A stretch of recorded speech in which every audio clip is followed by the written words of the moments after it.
Well, I shouldn't say that I'm really surprised by this under really any circumstance, but I guess Tomahawk missiles are now off the table after one little call that Trump had with Pooty Poo, my favorite little fucking guy. Oh, yeah, so there was a meeting with Zelensky. He had a previous call with the Russians, asking the Russians if it's okay to send Tomahawk missiles. Why the fuck would you ask the Russians if it's okay to send Tomahawks to the Ukrainians? What? That doesn't make any fucking sense. Like, they are currently at war with the Ukrainians. Of course, they're going to say that it is not okay to send fucking Tomahawks because they're going to claim that they're nuclearly capable. It's like, yeah, they can be used as like fucking tactical nuclear weapons, but Ukraine does not have the necessary material in order to have nuclear fucking warheads. They would have to have that provided by someone else, and nobody ever on the face of the earth is going to provide them with any fucking nuclear warheads to equip on the fucking Tomahawk missiles. Genuinely fucking insane. So it's just like, okay, very, very cool. We have the fucking Putin stooge here back at it again. So it's just like, okay, dude, what is this? Right, but did President Putin try to dissuade you from selling Tomahawk missiles? Well, what do you think he's going to say? Please sell Tomahawks? Is he going to say, please sell those Tomahawks? I really appreciate it. Mm-hmm. I did actually say, would you mind if I gave a couple of thousand Tomahawks to your opposition? I did say that to him. I said it just that way. He didn't like the idea. He really didn't like the idea. No, I said it that way. You have to be a little bit lighthearted sometimes, but no, he doesn't want Tomahawk. Tomahawk is a vicious weapon. It's a vicious offensive. By the way, like, why the fuck would you now, like, again, this is a backing off of the rhetoric where he was just like, yeah, well, we have to give that to the Ukrainians because, we have to give them everything they need. They can start pushing back. They could reclaim all the territory. And now he's just like, from completely starting to just pull that all back for like no reason after having one call with his fucking little favorite Pooty Poo. It's genuinely fucking insane, dude. Incredibly destructive weapon. Nobody wants Tomahawks shot at him. Did we ask you not to provide Tomahawks? So, wouldn't anybody? I mean, it's been in the news. Who wouldn't do that? CNN. Who wouldn't do that? Do you think he's going to say, I'd love to have Tomahawks sent my way? I don't think so. Maria, we have one of the great stars of television here, and she's an incredible person, and she's just an amazing woman she got it all right. She got the Russia hoax right. She got everything. Would you have... Who the fuck, like Maria Bartiromo or something? Like, for bringing up the fucking Russia hoax?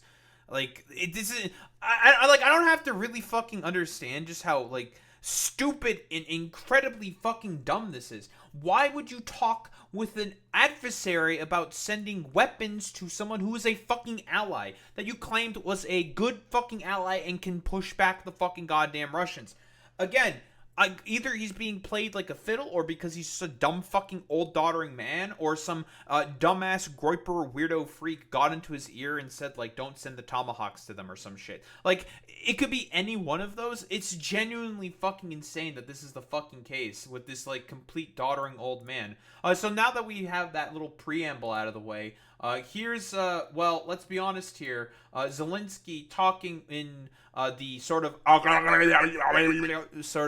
the Gluck Gluck round table, one of these fucking dumb fuck cabinet meetings that Trump has, where all of his like little toadies have to like suck him off really, really hard. It's just like, okay, bro, like, fantastic, great, very, very cool that this is the situation that we find ourselves in. Keep in mind, before he had this fucking goddamn meeting with Zelensky, he had a fucking goddamn talk with Putin saying, like, if he should send Tomahawks to the Ukrainians. This is genuinely fucking insane, dude. And, of course, like, Putin would say, like, well, don't send the Tomahawks to the Ukrainians. Like, duh. Of course he would fucking say that. It's honestly just, like, mind-numbingly fucking incompetent. And this motherfucker wonders why, like, Putin's not treating him fucking seriously at all. But, I mean, this is why. It's actual fucking nonsense. Everybody, it's an honor to be with a very strong leader, a man who has been through a lot, and a man who I've gotten to know very well. We've gotten along really very well. And we had a big call yesterday, as you know, with President Putin, and we'll be talking about it. President Zelensky of Ukraine has endured a lot. I mean, he really has. He's endured a lot. And we've endured it with him. To be honest, it's been a long time, and I think we're making great progress. So we're going to be talking about that today. We'll be talking about what took place yesterday with my phone call with President Putin, and I think that things are coming along pretty well. It began with Alaska, where I think certain guidelines were discussed, and we want to see if we can get this. By the way, quick reminder, that fucking supposed meeting at Alaska, Putin just easily manipulated him into basically adopting all of the fucking Russian framing in terms of the supposed like peace negotiations that they wanted to go for. They want to have a peace conference when Ukrainians are asking for a ceasefire, which the Russians are not fucking interested in any of that because, again, like I've said before, the Russians are only interested in conquering the fucking territory. They just want to do their fucking blood and soil LARP fucking cope bullshit because Putin is an ultra-nationalist and he wants to secure a fucking legacy for himself. That's the whole basis of the fucking invasion to begin with. Not whatever, like, NATO cope LARP bullshit that motherfucker constantly likes to bring up for whatever fucking reason.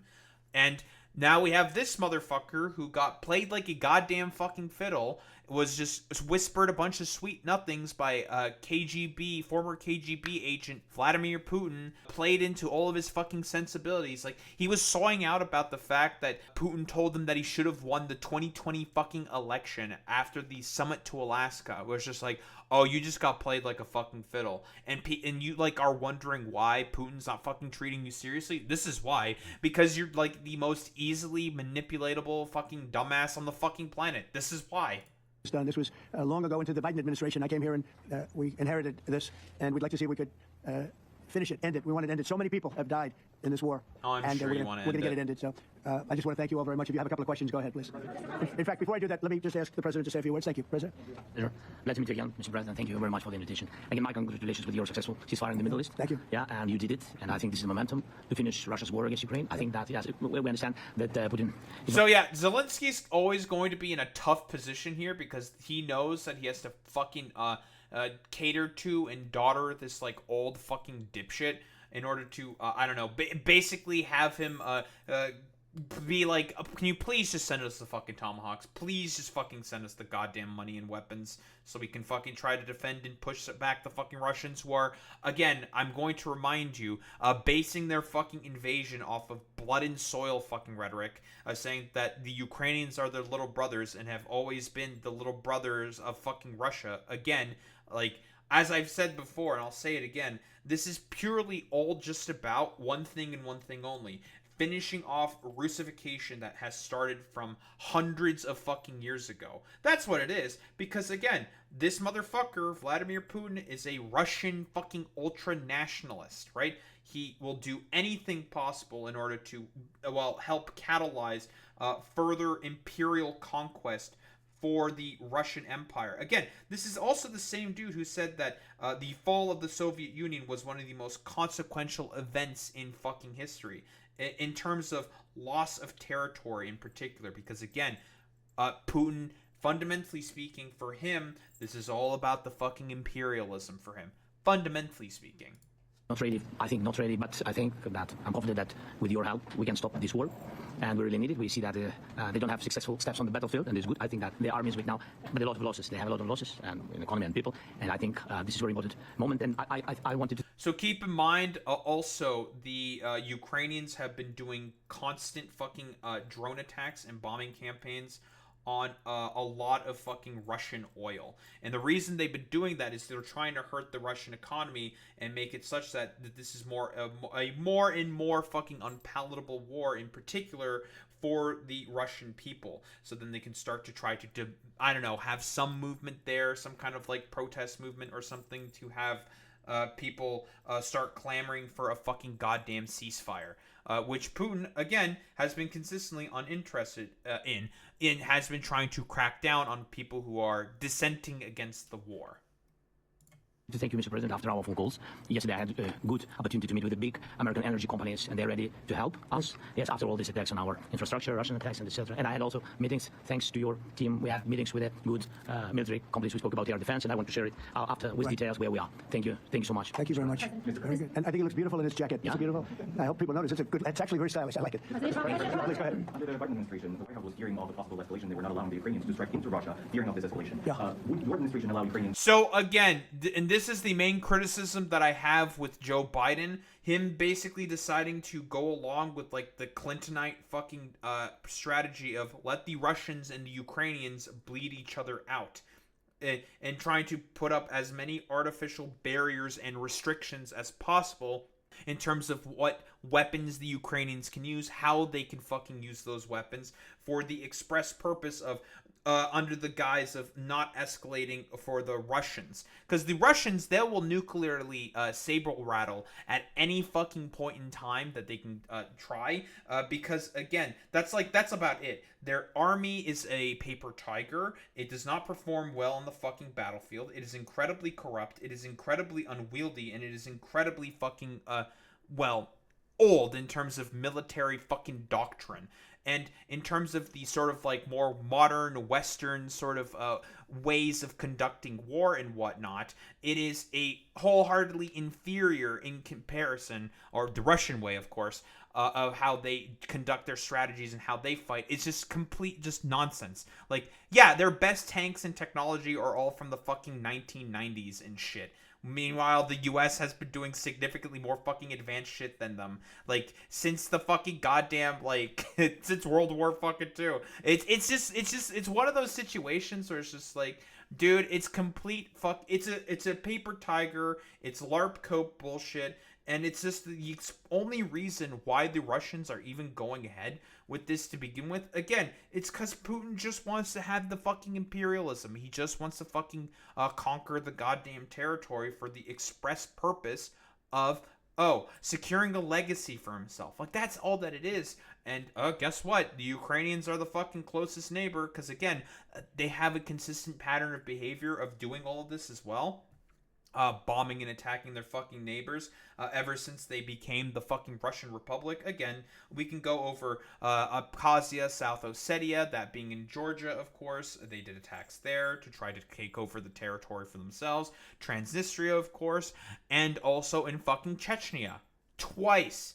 They tried to basically force the Chechen population within Russia to sublimate themselves to the fucking Russians. Again, for them, fundamentally speaking, this has always been about the imperialism for them.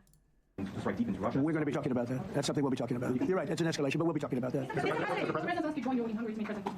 Because it's a leader that we like. We like Viktor Orban. He likes him, I like him. It's a country that's a safe country.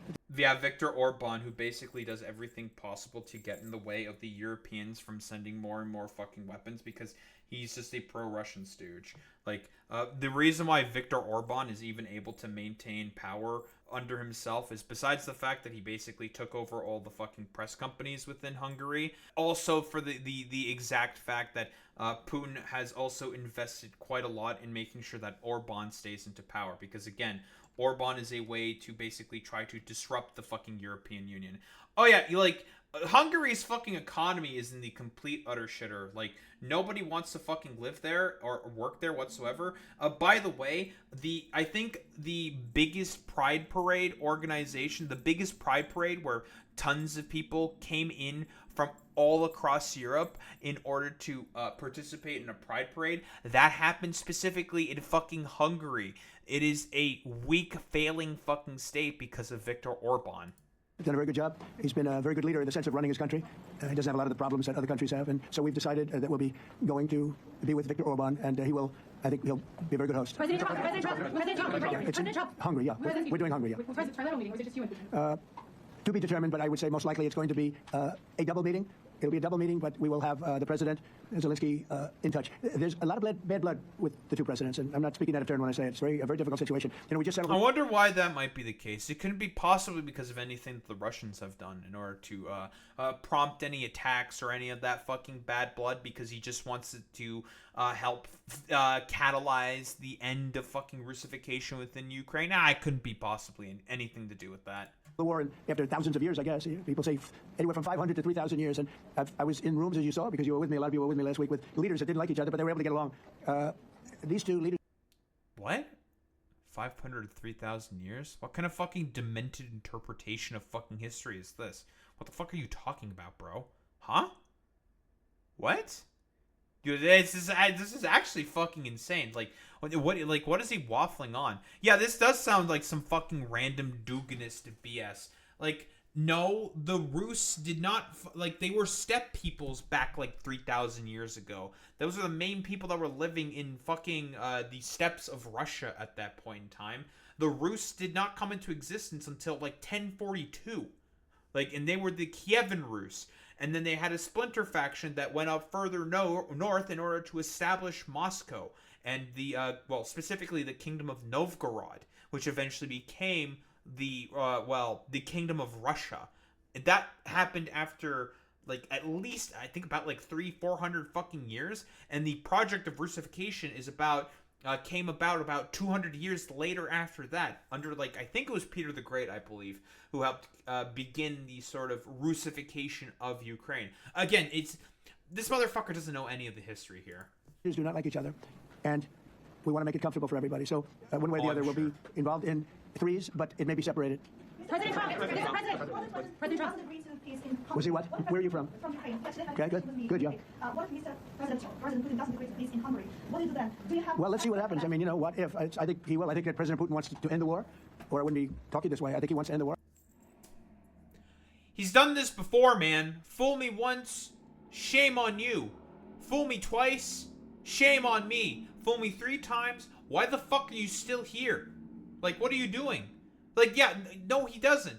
Every single time that there's been some kind of motion towards a peace negotiation, towards a fucking ceasefire, who have been the motherfuckers consistently turning it down every single time and have had the irreconcilable positions? It's been the Russians consistently. And the reason why they're having the irreconcilable position is because for them, it's about the subjugation of the Ukrainians. They just want to conquer the fucking territory. That's it. I spoke to him yesterday for 2.5 hours. We went through a lot of details. He wants to get it ended. I think that President Zelensky wants to get it ended. Now we have to get it done. Sure. President Trump, Kara Tasha from Lindell TV. And although I love asking you questions, today my question is for President Zelensky. Sure, go ahead, please. Thank you. Our President Zelensky, President Trump, just brokered a peace deal in the Middle East that all Americans, both sides of the aisle, are very proud of. But to meet that deal, both sides had to make concessions. Our president has stuck out his... By the way, a ceasefire that's already been fucking violated by the Israelis. It was violated on the day of the fucking goddamn ceasefire. And it was also fucking violated not that long ago. I think it was violated just fucking yesterday. So, some ceasefire within fucking Palestine.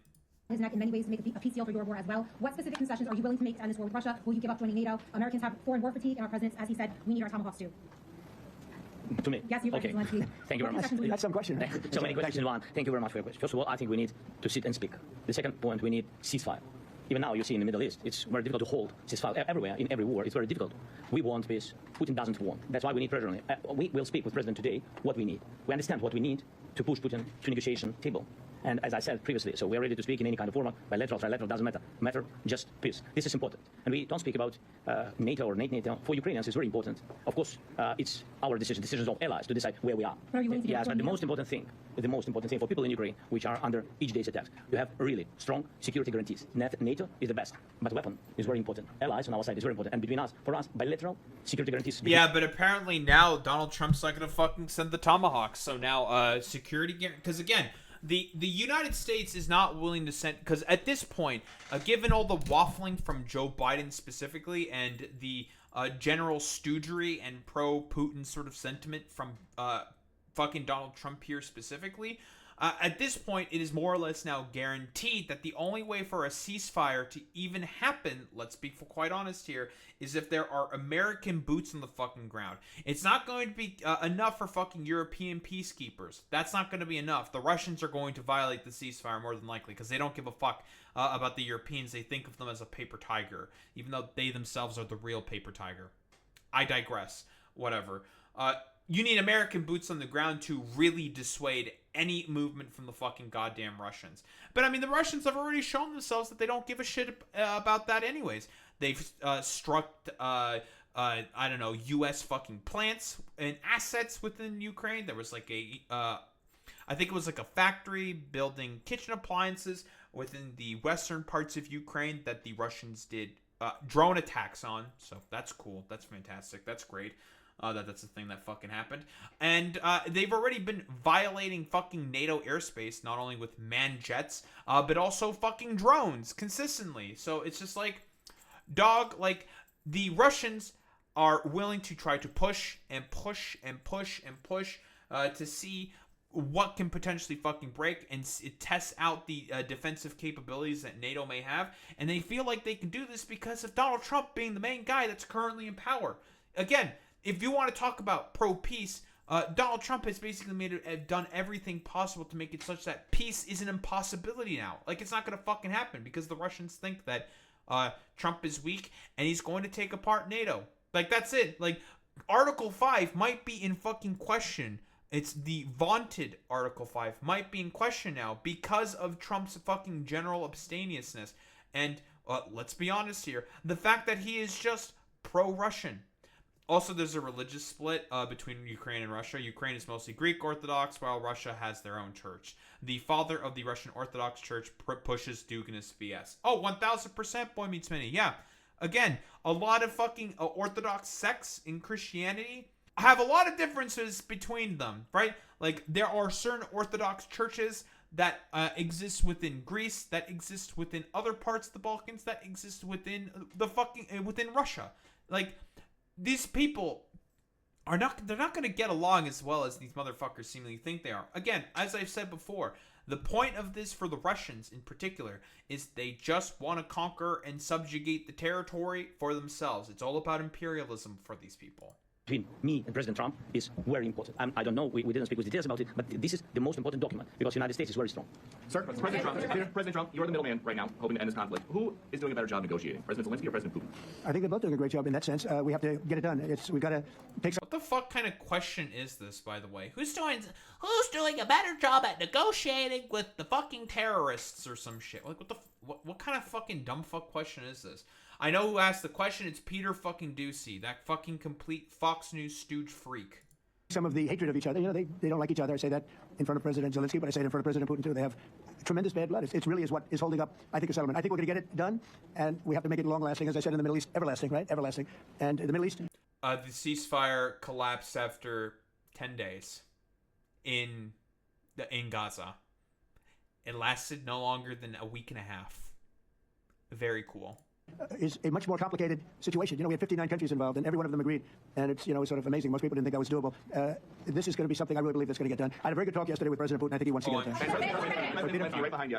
When we were in Israel with President Trump earlier in the week, we heard a lot about the difference in diplomacy between President Trump and President Joe Biden before him. What do you see as the biggest difference in diplomacy between President Trump and President Biden? President Trump has a big chance now to finish this war. President Biden now is not the president, so he doesn't have a chance to finish this war. And President Trump... Man, these are like probably some of the dumbest fucking questions I've ever heard of. Like, what do you mean? Like, why are you putting in fucking weird partisan fucking hackery bullshit talking about who's better at negotiating and doing diplomacy? Like, again, one side is not interested in a fucking ceasefire or any peace deals, and that's the Russians. They are not interested in any of that. It's incredibly fucking stupid. He has really showed for the world that he can manage ceasefire in the Middle East. And that's why I hope that he will do this, and we will also have such big success. For Ukraine, it's a big chance, and I hope that President Trump can manage it. I would say the biggest difference is one is extremely competent, and the other one is grossly incompetent. A quick reminder, the ceasefire in Gaza didn't even last a week and a half. The Israelis are bombing again. Nice fucking competency there, Mr. President. Ago in New York when you two met, you said that you think Ukraine could ultimately take back all the territory that it's lost so far. Do you still think that's the case, or do you think they'll have to be some sort of... You never know. Look, you know, war is very interesting. You never know, do you? You just never know with war and peace, but you never know.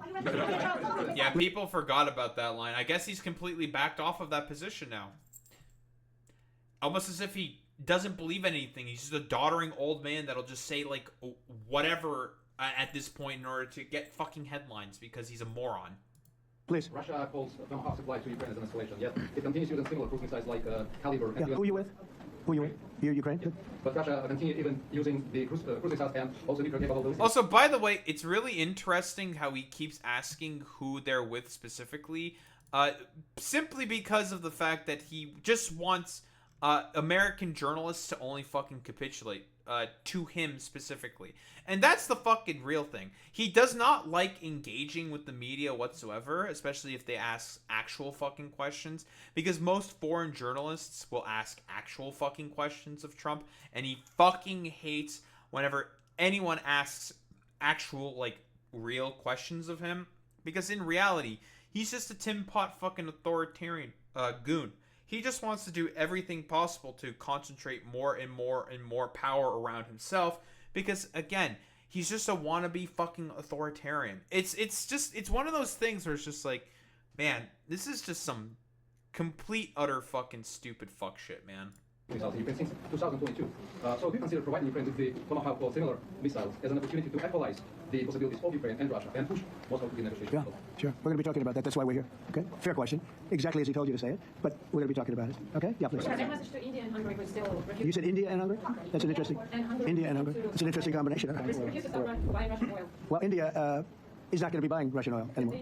And Hungary is sort of stuck because they have one pipeline that's been there for years and years and years, and they're inland. They don't have sea. They don't have sea. And I spoke with the very great leader of Hungary, and they are, it's very hard for them to get oil. I understand it. Hungary's in a very interesting position because they can't have ports. They're surrounded by land. So we'll see what happens there. But India will not be buying oil from Russia. And they've already de-escalated, and they've... Yeah, I don't think that's gonna fucking happen. Yeah, they're just not gonna buy. What do you fucking mean, dude? Like, this is actually fucking insane, dude. Like, how do you know that they're just gonna stop that? What, you're gonna fucking sanction the Indians who you need in order to have a foil against China? Like, strategically speaking, first off, very fucking stupid. In terms of like general sort of geopolitics, in terms of what the U.S. wants to pull. You kind of need India if you want to have a foil against China, but then again, whatever. Dumbass fucking Trump is, he doesn't understand any of this stuff. Yeah, like, again, like the billionaires, the Ambani, the people of the world, they're, not the world, but people in India, they're just going to be like, yeah, we don't give a fuck, man. Like, fuck off. We want that fucking goddamn oil. Go fuck yourself. Yeah, like, Ambani, like you said, Boy Meets Mini, is worth $125 billion. He's one of the richest men on the fucking planet. And he wants that fucking cheap Russian oil. So he's going to keep buying that cheap Russian oil. What, like, your stupid sanctions aren't going to do shit. It's so stupid. More or less stopped. They're pulling back. They bought about 38% of the oil, and they won't be doing it anymore. President Trump has been helping you in achieving peace in Ukraine. Who has? First Lady Melania Trump has been helping in returning adopted Ukrainian children from Russian captivity. President Zelensky, do you appreciate those efforts? How do you assist them? And did you ask her to step in and to help you? No, she wanted to do it. She just felt very strongly about the children, and she's done a really good job, I think. So keep in mind what that is in reference to in particular is the fact that the Russians, as again a part of the general sort of Russification, are committing fucking genocide by essentially repatriating, I believe is the term, Ukrainian children that they've created, orphaned themselves, basically kidnapping them, putting them on buses, and shipping them over to Russia. This is an explicitly genocidal fucking act. The Israelis have done the exact same thing as well. The point is to do cultural fucking replacement of the Ukrainians. That is the entire point. It's actually fucking insane to me, dude. Because you'll have like lefties claim and say that, oh well, what's going on in Ukraine's not a fucking genocide. Like, what are you talking about? The Russians would never do a fucking genocide. It's like, what the fuck are you saying? Like, it is cultural genocide. They're taking kids and busing them over to Russia for the express purpose of brainwashing them and teaching them fucking Russian propaganda. That is explicit cultural fucking genocide, like definitionally speaking by the UN. It's actually insane. In bringing it to the fore, we have a lot of children involved. Now, it's some people say it's 20,000, and some people say it's 300. There's a big difference between that, so nobody really knows. But she felt very strongly about the children. She thinks about the children all the time. If you okay tomahawks to Ukraine, what's going to happen if the United States is in a conflict and we need the tomahawks? Well, that's the problem. We need tomahawks, and we need a lot of other things. Like, what conflict is the United States going to get into? Again, whoa, Peter Ducey with another, like, extremely dumb fucking goddamn question. What conflict is the U.S. going to get into that they're going to need so many fucking goddamn tomahawks? Like, what? Again, what? Like, it's so fucking stupid. Probably hinting at Venezuela or Mexico. Honestly, I don't think there's any other way to think of it besides, yeah. Because we all know. We all know that these motherfuckers want to do the invasion of Venezuela for all their, like, dumbass, like, non-claims about Maduro being a narco-terrorist in working with, like, Nicaragua. Again, no evidence of that whatsoever. But, you know, it's one of those things where it's just like, holy fuck, man. This is just, it's complete, utter fucking goddamn nonsense. Like, let's be honest here. There is no fucking evidence to suggest whatsoever that Nicolas Maduro is sending a bunch of drug boats and filled with fucking fentanyl that's being made in, like, Venezuela, apparently, in order to, I don't know, poison U.S. communities with a bunch of fucking goddamn drugs that kills people. It's so fucking goddamn stupid. Yeah, is Maduro a dictator? Yes. Can the Venezuelan people overthrow him without U.S. intervention? Yes. 1,000% their boy meets mini. But they just want to do the interventionist, like, I don't know, like empire building revanchist fucking bullshit. Because, again, I'm going to say this consistently. Trump is still salty about the fact that his 2019 coup attempt in Venezuela was as miserable of a fucking failure as it was. He hasn't forgotten about it, and again, the reason why there was a fucking Venezuelan migrant wave that came up from Venezuela through fucking Central America is because of him slapping fucking harsh sanctions after his failed fucking coup attempt in 2019. When Juan Guaido showed up with like 3 other dudes in a fucking trench coat to get spotted out by Venezuelan fishermen, for fuck's sake. So, again, it's one of those things where it's just like, dude, whoa, you're telling me that your actions have fucking consequences? I can't believe that this is the case. Unfortunately for Republicans, that's a very, very difficult thing for them to understand. That we've been sending over the last 4 years to Ukraine. We've been, we gave them a lot. Now we have a different situation. We send it to the European Union. They pay for it and all that, and they have plenty of money. But it's beyond the money. We need tomahawks, and we need a lot of other weapons that we're sending to Ukraine. One of the reasons we want to get this war over is exactly that. It's not easy for us to give. You're talking about massive numbers of very powerful weapons. So that's one of the things we're talking about. Hopefully they won't need it. Hopefully we'll be able to get the war over with without thinking about tomahawks. I think we're fairly close to that. Yeah, please. Just to understand. So for today, of course we want to finish this war, but the war is another technological war. You don't use just tomahawks. If you want to target a military goal, you need thousands of drones. It goes together with such missiles. Ukraine has such thousands of our production drones, but we don't have tomahawks. That's why we need tomahawks. But the United States is a very strong production, and the United States has tomahawks. Guys, here's the thing. Like, we've essentially gone back around to, like, World War I-esque fucking fighting and trench warfare, simply just due to the fact that drones are such cost-effective, like, units and materiel, I guess, in terms of, like, production and sort of like what the sort of like ways it can just like take out a fucking like $55 million fucking tank all on its own. And drones are incredibly fucking cheap. Yeah, like Ukraine in terms of the forefront of drone tech is right fucking there, and because of the fact that they were essentially foisted into that fucking position, simply due to the fact that they've been at war with the fucking Russians at this point for that long. Like, it's one of those situations where the Russians run like thousands of fucking kilometers of fiber optic cable to control their drones, to basically have a strategy around Ukrainian electronic jamming equipment, so then the fucking drones can hit their targets. It's unironically like World War I-esque sort of situations where people just come up with like random insane bullshit in order to basically push farther forward within the fucking war. Like, that's the essential sort of like position that it's basically gone to. I will say it's position that it's gone to.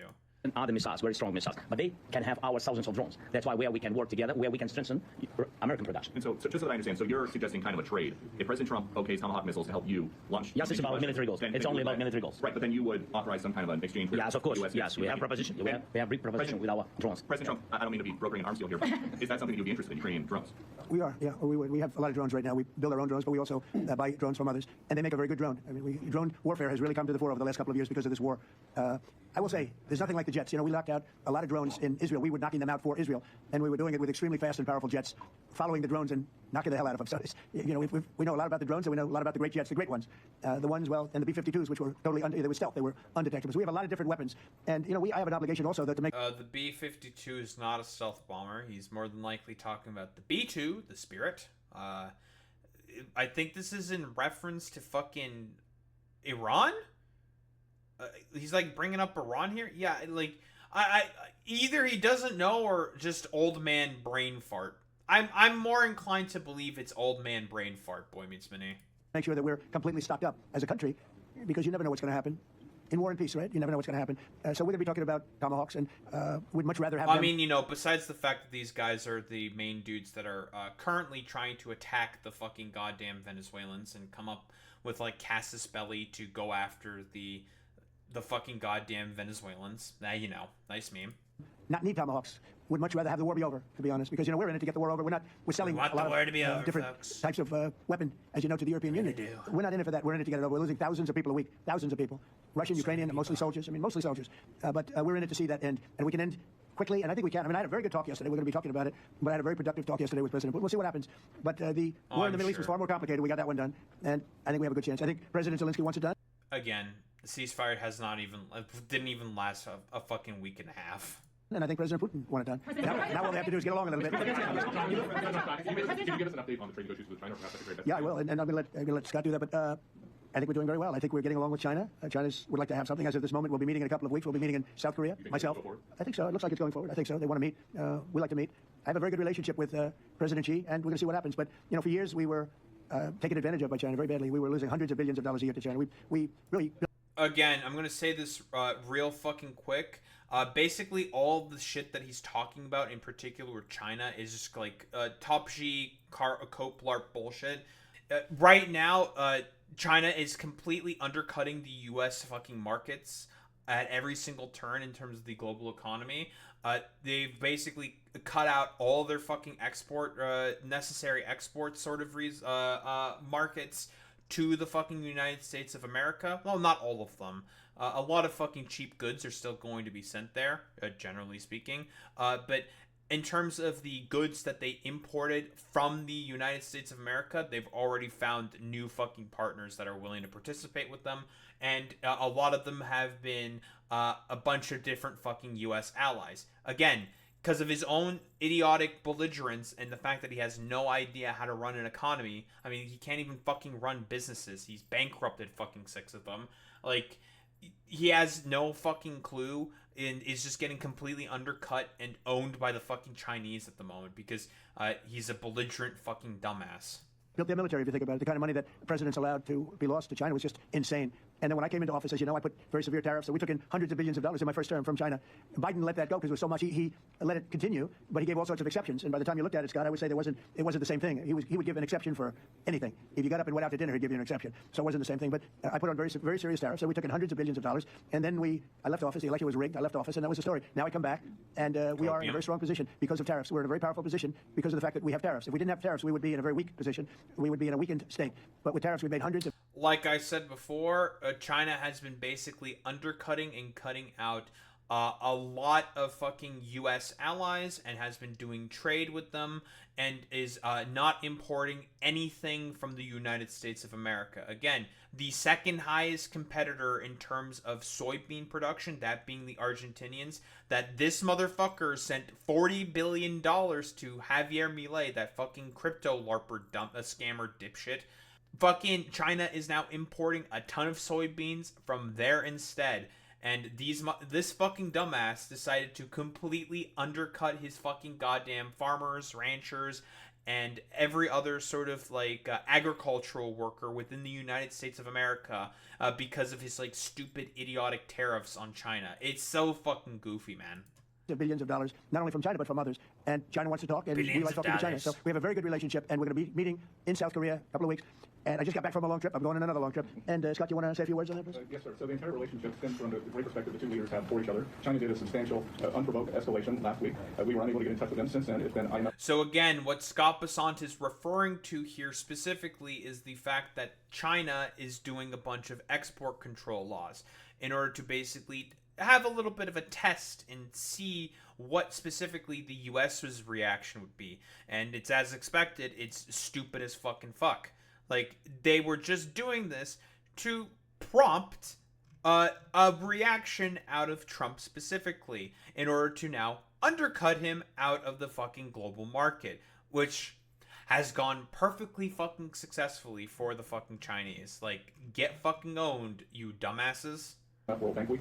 They have had working level people here who there have been meetings. The vice premier, who is my counterpart, and I will be speaking this evening at around 8:30, 9 o'clock. And then he and I and a delegation will meet in Malaysia probably a week from tomorrow to prepare for the two presidents to meet. So I think that things have de-escalated. We hope that China will show the respect that we have shown them. And I am confident that President Trump, because of his relationship with President Xi, will be able to get things back on a good course. Is the hope for that meeting with you and President Xi some kind of trade deal then? Or more? Look, I think we're in a very strong position. We're getting, as you know, as of November 1st, I could move it up if I wanted, a 100% tariff over and above what we get now. So that would make it about 157%. And China doesn't want that, and they want to talk. And we're talking, and I think we'll make a deal that will be good for both. I think we will do something. But you have to understand, we never got anything from China. It was a one-way street. For many years, for decades, it was a one-way street.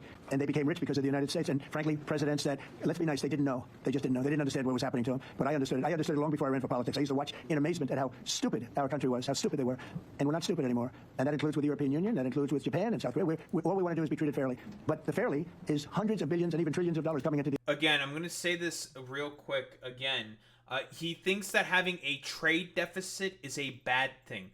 The fucking United States of America can afford to import things and operate at a trade deficit. Because again, a trade deficit is not a black and white good or bad thing. That is an incredibly childish, idiotic way of thinking how a trade deficit works. The United States is the most powerful economy on the fucking goddamn planet.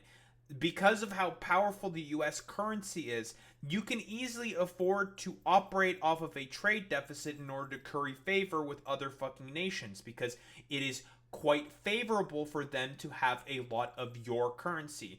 Not so much anymore, considering how much the dollar has fucking cratered because of his fucking idiotic policies. People might not be wanting to have as much US dollar and would probably prefer the Chinese yuan, considering just how much more stable it is in comparison to the US dollar because of this complete moron not having any understanding how to run trade fucking policy. But we've already talked about that whole situation. People are like selling U.S. Treasury bonds like fucking hotcakes more and more now because of this just utterly idiotic, belligerent fucking trade policy. It's just complete fucking nonsense, dude.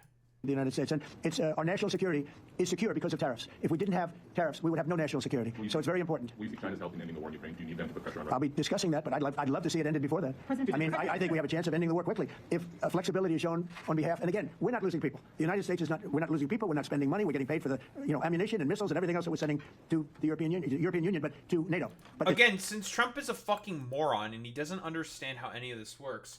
The money that was sent to the Ukrainians, most of that money was sent to U.S. arms manufacturers to produce those fucking weapons. It was a stimulus to the fucking economy. And also, a lot of the equipment that got fucking sent over to the Ukrainians were a bunch of old Cold War era equipment that was slated to get fucking decommissioned to begin with. It is much more expensive to decommission a lot of that fucking equipment instead of just sending it over to the Ukrainians, which is way fucking cheaper. You're saving money there. But again, complete fucking dumbass doesn't understand how any of this works.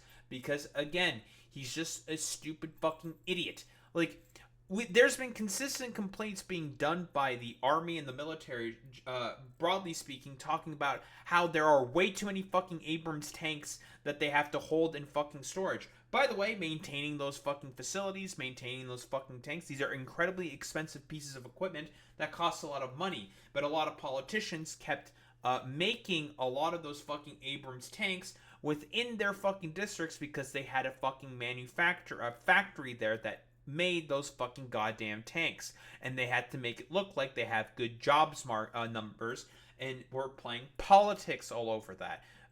The exact same thing that this motherfucker is doing, but incredibly fucking incompetently. It's very similar. If you look at the countries, I mean, it's very similar. And we just made a very fair trade deal with the European Union, and what we wanted, and we made a very good deal with NATO too. You know, they pay for all of this. That's not what we're in this for. We're in it to save thousands of lives every week, thousands and thousands of lives. Oh, That's why we're in it. And I think we have a very good chance of bringing this war to a conclusion. Your case president and your cabinet has done honestly an excellent job. I think that a lot of people could agree to that. I'm speaking as someone who lost my father in a war, so I know the human cost. Again, 10 days the ceasefire lasted in fucking Gaza. The Israelis are already bombing the Palestinians again. That didn't even last 10 days. What would your advice be to American leaders, to world leaders, to neocons, to TV hosts who often speak about conflict in abstract or strategic terms rather than the human cost and the human terms? Look, my only statement is we have to get together. It's a very small group of people. It's the president, and the president. Okay, 3 presidents. And I'm the mediator president. And I'm mediating not an easy situation. It should be easy, but it's a lot easier when people understand each other, when they get together, and when they like each other. We don't. Oh, by the way, like, I wonder why. First off, wonder why they don't like each other. A lot of fucking history between the Russians and the Ukrainians. The reason why it's so fucking complicated is because you're making it more complicated by capitulating to literally everything that the Russians want. Because the Russians feel like they can just get anything that that they want, specifically because you're the dude who's currently in fucking power, because you are an incredibly easily manipulatable, corruptible fucking person. That's why they feel like they can just get away with whatever they want. It's complete nonsense. Necessarily have that situation as far as like is concerned. Maybe it can turn around, maybe it can. But in the meantime, we'll have them keep a little bit of distance, and we're going to see if we can get it done. This is number 9, okay? This will be number 9 for me. I've solved 8, including the Middle East. I've solved 8. This, I thought, would have been among the easiest. He's 0 for 8. Not even fucking the Congo and Rwanda. They started fighting again. Like, and he thinks like opening a fucking random corridor for fucking peacekeepers ended the conflict between Azerbaijan and Armenia. No, it fucking did it. Like, they just put in some random fucking peacekeepers in Nagorno fucking Karabakh and like one part of it, and that's it. That didn't fucking conclude the conflict. It's so stupid. We solved. President Putin mentioned yesterday Armenia. You know, all of the different wars. He said it was amazing because but the big one that he was surprised that we were able to settle was the Middle East. He thought it was incredible. He was very generous in that sense. This should be something we're able to settle. 10 and I days. think we will be able to settle. Is that right? Right. On that note, you will go down as a peacemaker, no doubt, and you will resolve this war. Well, you know, we resolved 8 others. It's funny how people say that. If you get this one, every time I do one, they forget about that one. I solved 8 wars. Go to Rwanda and the Congo. Talk about India and Pakistan. Look at Thailand. India and Pakistan was an internal affair handled by the Indians and the Pakistanis. Rwanda and Congo, they're fighting again. So the M23 rebels are still pushing into Congo. So another fucking lie. Look at all of the wars that what was it? I think he mentioned Thailand real quick. Thailand and Cambodia were just having some border tensions. That wasn't going to escalate into any fight. Like, no evidence to suggest there was anything happening there. Again, just complete fuck. He's just lying. And every time I solve one, they say, if you solve the next one, you're going to get the Nobel Prize. I didn't get a Nobel Prize. Like, somebody got it. Who's a very nice woman. Very nice. I don't know who she is, but she was very generous. So, I don't care. Yeah, like, by the way, the person who won the fucking Nobel Prize is basically a seditious conspiracist from Venezuela who just wants to overthrow Maduro, talks about wanting to have closer ties with fucking Israel, and basically just wants to overthrow the fucking Venezuelan government. Who wants to make a bet that if part of the reason why the U.S. wants to invade Venezuela so bad is because of her talking a lot of giving Trump that good fucking gluck. I care about all that stuff. I just care about saving lives. But this will be number 9. But every time I solve one, they said, sir, if you solve one more, you're going to be known as a peacekeeper. So to the best of my knowledge, we've never had a president that solved one war. Not one war. Bush started a war. A lot of them start wars, but they don't solve the wars. They don't settle them. And especially when they have nothing to do with us. I guess just about all of these wars had nothing to do with us. But I saved tens of millions of lives. 0 for 8. He solved nothing. Prime Minister of Pakistan said, I saved millions of lives in interceding on Pakistan, and you look at Pakistan and India. Dude, it's incredible how he just, like, allows these, like, morons to just completely daughter him. Like, because, again, that's the point. The reason why they're saying these things to you, Trump, is because they know they can easily manipulate you and to try to get something out of you. That's the entirety of the point of all of this. Again, they are saying that he is one of the most doddering old dipshits to ever be fucking president right now. The reason why these people are saying these things to you, Trump, is because they know that you're one of the most easily manipulatable fucking dumbasses on the fucking planet. And they know that if they just coddle to you and just come up with, like, whatever fucking bullshit, they know they can get something out of you. I think it was, like, not even that long ago that he was caught on, like, a fucking hot mic with the Indonesian fucking prime minister. Let me grab that clip real fucking quick. Yeah, like, literally not even that fucking long ago, the Indonesian prime minister was caught on a fucking hot mic moment talking about a potential fucking business deal with the fucking United States of America. Again, because this is how you fucking coddle to this fucking moron. You promise him money in some way, shape, or form, and he's more than likely going to go along with, like, whatever fucking corrupt business dealings. Every single fucking time. It's consistent because he's just a fucking mafioso dumbass who only cares about making fucking money. Like, that's it. Yeah, I do believe that Indonesia is also having massive protests against the government, right? They're having their own, I suppose, Gen Z revolution. In interceding on Pakistan, and you look at Pakistan and India as an example. That would have been a bad one, 2 nuclear nations, right? So I say this. This is pretty much the last one, although I do understand that Pakistan attacked, or there is an attack going on with Afghanistan. That's an easy one for me to solve, but I have to solve it. In the meantime, I have to run the USA, but I love solving wars. You know why I like... Boy Meets Mini, you can fill me in on this a little bit more, but from what I understand, the they're having like border skirmishes right now, and the Taliban is, because I watched a quick video about this, there's a Pakistani sort of element of the Taliban that the Pakistanis tried to negotiate with the Taliban to, because they felt like they had good relations with them, because they want to use them as a foil against India, because, you know, they're both Muslim nations, of course. And the Taliban, from what I understand, kind of just actively snubbed the fucking Pakistanis. Yeah, they want the Pakistani faction out of the country, but the Taliban is not willing to go ahead with that. And now the Taliban are starting to talk with India because of the border skirmishes and tensions that are going on right now, because again, the Pakistani element of the Taliban is doing attacks on Pakistani fucking security forces. Yeah, it's a bit of a fucking shit show. And this motherfucker now wants to try to negotiate an end to that. I highly doubt that's going to fucking do anything. Like stopping people from being killed, and I've saved millions and millions of lives, and I think we're going to have I'm sure. success with this war. Wait, please. President Zelensky, this is your third time over here. By the way, you look excellent. Thank you, sir. Thanks.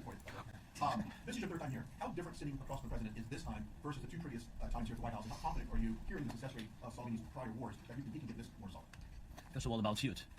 The same suit because the same president. It's very simple. The next president will have another suit. Yes, about our relations with President Trump, I think we have important dialogues, and I think we begin to understand each other. Yes, and I know that the president is briefed very well about the situation in the battlefield, and he knows a lot what's going on in the battlefield in Ukraine, and I think it really helps. When you know a lot of things, a lot of details about one or another war, it helps a lot. But we're still in war, and we can manage it. It's important. Yeah, so Zelensky is probably never going to go hard into Trump because he knows that Trump is like a fickle loser. And yeah, he can't fucking piss Trump off because he's just like a stupid, doddering old fucking baby. And he has to like basically coddle to him, because if you don't, like, this is what happens when you give a dumb fucking baby like Trump to the, I don't know, access to the most powerful country on the goddamn planet. He can just feel like he can just do whatever the fuck he wants, even though he's just like a complete, utter belligerent and fucking moron who hardly knows how to conduct himself, even like normal fucking public settings. It's one of those situations where it's just like, great. This dude having power, this complete charlatan and dumbass, very, very cool and good. Meeting their commitment. You pointed out Spain. They said that like it's impossible. No, Spain has not come through. No, Spain has not been loyal to NATO. Spain has been, they're the only one. Everyone went up to, as you know, I mean, you were 2% and they all went up to 5%, but Spain disagreed with that. I think Spain should be reprimanded for that. I think it's very bad that they did that, but that's up to them. That's up to NATO and Spain. They cannot be expelled from NATO. Can they or not? They cannot, according to the treaty, but they also believe that they are protected by the European Union umbrella for trade. Well, the other people, many of the other countries are in the European Union too. They're not complaining, right? Interest. By the way, not that you fucking know of, because they're not going to ever tell you if they're complaining about the stupid bullshit that you're imposing on them with the 5%. Desire to have 5% being paid into fucking defense. Again, you have to ask yourself this question. Why is that the case? Why are you forcing a bunch of countries that do not have as strong of as an economy in comparison to yours to have to pay more into fucking defense? That's a little fucking strange. Again, like the U.S. economy dwarfs that of the fucking Europeans. Again, it's one of those situations where he just wants to like basically wash his hands clean of any fucking culpability or anything whatsoever. That's the entirety of the point of this.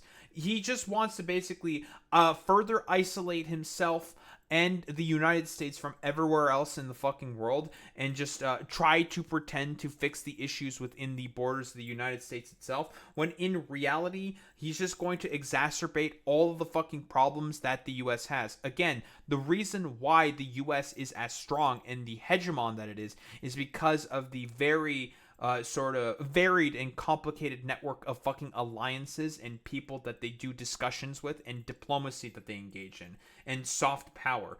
But again, for all these like macho man fucking 3 IQ dipshits, they don't understand those fucking concepts. So it's all about rah, military might, power. We're stupid 3 IQ morons. We don't know how to fucking talk with people. We're grug stupid. We just hit thing with rock and it worked very, very well. Grrr. And it's just like, and people wonder why the fucking goddamn United States is being laughed at in the way that it is. Complete nonsense.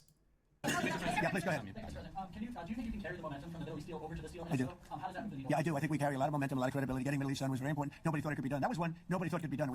10-day ceasefire. Didn't even last longer than 2 weeks. We got it done. And a lot of that was the big hit that we put on Iran with respect to the nuclear they took. That was an unbelievable. Oh, and by the way, is the Israelis immediately blamed the fucking Hamas for doing attacks on Israel, and same with Trump. So it was one of those things where despite there being like no evidence of that whatsoever, very, very cool. And the Israelis being the ones who shot first, fantastic, excellent. And this motherfucker is just going along with like literally fucking everything that Israel says. It's just complete fucking bullshit. Maneuver, the B-2s, and many other planes involved, by the way, but the B-2s. Yeah, I think nobody expected that to happen. And we had 59 countries involved, and these were countries very diverse. You had Arab, Muslim, Jewish. You had every country, Christian. You had every country, many countries involved, and we got that done. And we got it done pretty swiftly after we set the table properly. We had to set the table properly. This should be one that we get done, and I think the table is set properly here now. And it'll be a great honor. It'll be a great honor to get it done. And the Ukrainian people are great, and the Russian people are great. And obviously they have much in common, as we understand. They have a lot in common. So it'll be a great honor to get it done. Yeah. On Venezuela, there are survivors from their latest boat strike. What happens to those survivors? Well, I'll ask Marco to discuss that possibly. Yeah, it's well known there's an ongoing narco-terrorist operation the United States has been conducting. As far as details of any recent strikes, we're not prepared here to announce all those details, but you'll get that information here very shortly. Again, all of these strikes are illegal. They are just extrajudiciously just murdering people.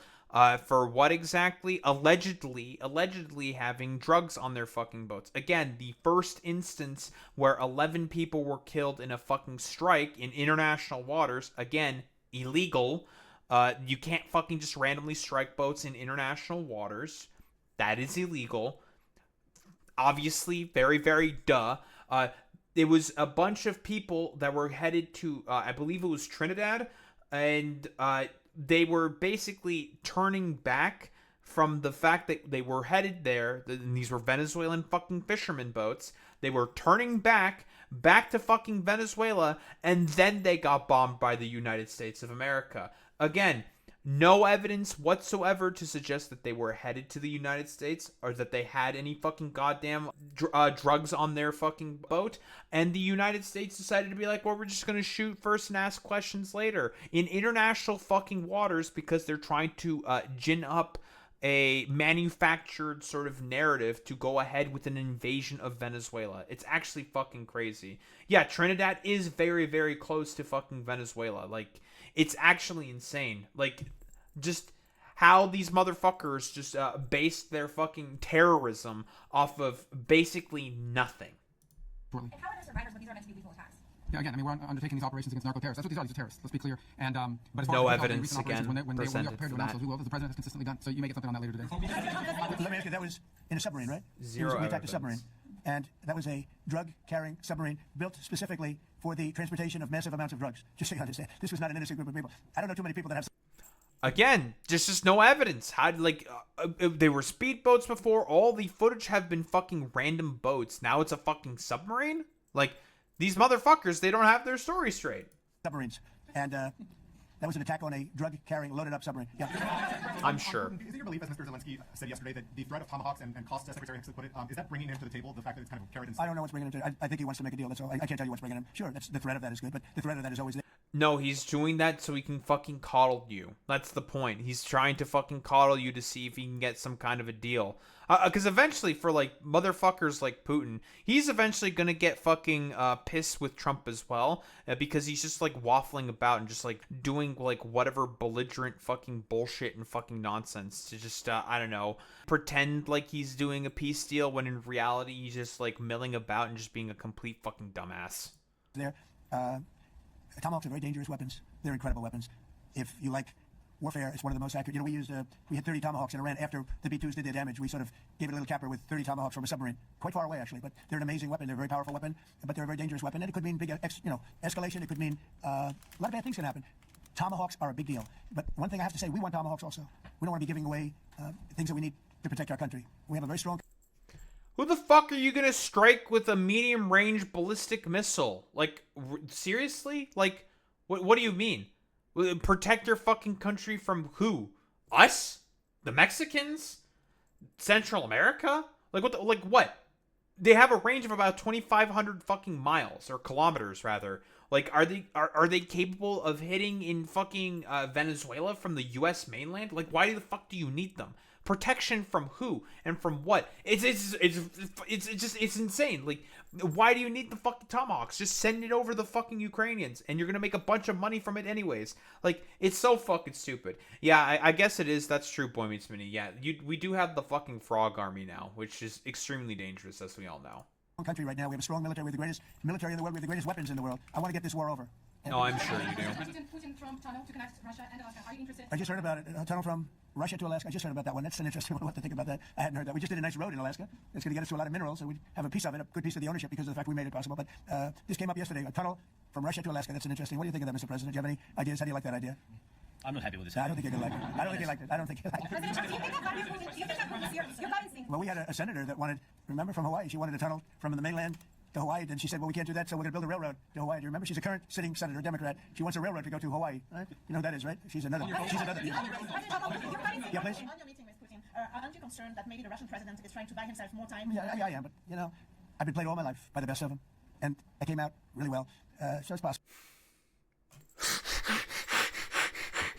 Massive fucking copium huffing. Listen, I thought the fucking Alaska summit was supposed to be the fucking peak, but you got fucking manipulated and played like a fool. Again, massive fucking cope. That fucking Alaska summit ultimately ended up into being nothing. A whole fucking nothing burger. Because again, he's a doddering old man who can be very, very easily manipulated. Possible, yeah, a little time. It's all right. But I think that pretty good at this stuff. I think he wants to make a deal. I made 8 of them. I'm going to make a 9th. I think he wants to make a deal. Oh, I'm sure. Well, I think that he should have won the war in a week. Yeah, I do think. And if we didn't give the anti-tank missiles, as you know, the javelins they call them, they got stuck in the mud. They would have been in Kiev very quickly. They were heading to Kiev. So, you know, in war you have a lot of luck too. You know. Yeah, and again, like the reason why it didn't fucking end up working out, and they were not able to do the fucking invasion of Kiev, and it ultimately failed, is because of Russian incompetence and their own fucking mismanagement. Like, because they're incompetent and they are incredibly fucking corrupt. The Russians, like, they are just fucking goofy fucking dipshits. Like, they've lost most of their fucking tank reserves because they're idiots. Well, weather has won war, and the cold and the heat and all things take place in war. But that was a very interesting moment when the tanks started rolling, and some brilliant general said, "Let's go through the mud instead of going down the highway." Right? So they got a little bit lucky. But you know where they really got lucky? I gave javelins. That wasn't given by Barack Hussein Obama. He gave them sheets. You know, there's a statement. Obama gave them sheets, and I gave them the javelins. And the javelins are a devastating weapon. And that wasn't given by Obama. That was given by, because at the time it was Obama. That was given by me. So it was like one of those things. And you had hundreds of them. They're a devastating weapon. We have a lot of devastating weapons. I'd rather not use them. But that was a big moment. You know, when the tanks got stuck, they got stuck. And call it luck or call it talent. I'm not sure what you call it, but it was a big moment in time. Do you think Democrats will be excited? Do you think Democrats will be incredibly fun in this war? So the whole Hawaii train thing was actually Senator Hirino memeing during a Fox News interview. Oh, it's just a meme? Oh, okay. Pretty hard to abandon air travel. Luckily, no one is asking the state to. Oh, so it's just them. Like, listen, I didn't even fucking, like, there's no point in paying attention to that at all, Boy Meets Mini, because it's just stupid. It's just like, yeah, he just lies as much as he breathes. What is the point in treating any of that fucking seriously? It's just like, yeah, dude, yeah, that's exactly what I assume Senator Hirino meant by having a train run from Hawaii to the mainland of the United States of America. In reality, he probably thought that it was actually serious, and he just fucking hates trains. Like, that's all that it is. It's fucking stupid. Like, who cares about that? He's just an idiot. Like they did the war in the Middle East. I think right now the Democrats are really damaged, mentally damaged. They want to take Oh, I'm sure. $1.5 trillion with a T, $1 trillion, and give it to people that invaded our country. They came into our country illegally, from prisons, from mental institutions, gang members. Again, they're lying about this. Illegal fucking immigrants do not have access to Medicare or fucking Medicaid. It is just a lie. He just wants to have another excuse to basically fuck over poor people and make sure that they don't have health care. Like, that's all that it is. Like, he hates poor people. He hates them with a fucking goddamn passion. If there's anything possible that Trump can do in order to fuck over more and more disenfranchised people and poor people specifically, he'll fucking do it. There's no scruples with someone like fucking Donald Trump. Again, the only purpose of the one big beautiful bill is simply just for the fact that, it's simply just to shovel a bunch of money over to his fucking rich oligarch and billionaire buddies that he has on fucking Wall Street. That's all that it is. Oh yeah, like state-funded private planes. It's all public-private partnership with these motherfuckers, specifically Boy Meets Minnie. They want to give them health care and take it away from our citizens. We're not going to do that. $1.5 trillion they want to destroy our healthcare system. We're not going to No let that evidence happen. of this, obviously. Well, I wouldn't say that, but some interesting things are happening around the world, I'll say that. President, not been reported that Maduro offered everything in his country, all the natural resources. He even recorded a message to you in English recently, offering mediation. What should we do in order to stop that? He has offered everything. He's offered everything. You're right. You know why? Because he doesn't want to fuck around with the United States. Thank you, everybody. Thank you. Thank you, everybody. Very fucking idiotic and stupid as always. But here, just another little quick thing. Did you tell Zelensky you needed to seize all the Donbass region to Russia? No, we never discussed it. We think that they should do is just stop at the lines where they are. Yeah, dude. By the way, part of the invasion force of the Russians have also gone into the Dnipro Oblast, which they may also try to claim themselves. Again, for during or sort of like some form of like ceasefire negotiations or peace talks. Who's really to say that Trump is just going to go along with that fucking bullshit? Again, what ultimately the Ukrainians want, let's be fucking honest here, is they want to have a return and a restoration of their 1991 fucking borders that the Russians never fucking respected. But what, I think 78% of the land is already taken by Russia, and you leave it the way it is right now. I don't think so. Because again, this is not going to appease anyone. The Russians want to claim more of the fucking territory for themselves, right? I mean, by the way, they haven't even conquered all the fucking Donbass, and they want all of that fucking Oblast for themselves. Who's to know that they even might claim the Dnipro Oblast for themselves? They might do that. Who's really to say? And the Ukrainians are not going to fucking agree to this either because they just want their fucking territory back. These fucking negotiations are going to fail in on itself.